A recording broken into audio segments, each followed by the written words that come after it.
Live from the world's capital markets, here are the latest financial headlines brought to you by News Factory. Hello and welcome to our daily financial outlook. Stay with us for more market headlines. The gold-dollar pair exploded 1% in the last session. The stochastic RSI is giving a positive signal. The euro-dollar pair gained 0.4% in the last session. The stochastic RSI indicates an overbought market. The pound gained 0.4% against the dollar in the last session. The stochastic RSI indicates an overbought market. The Aussie-dollar pair gained 0.4% in the last session. The MACD is giving a negative signal. Coming up, our chief analyst's choices for today.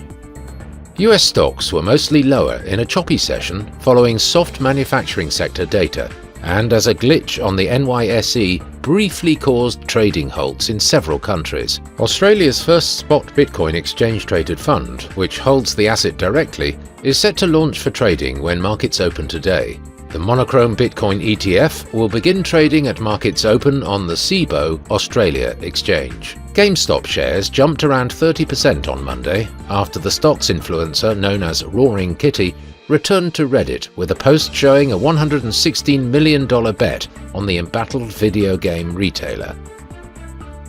Those were today's major economic events, and now moving on to world financial headlines.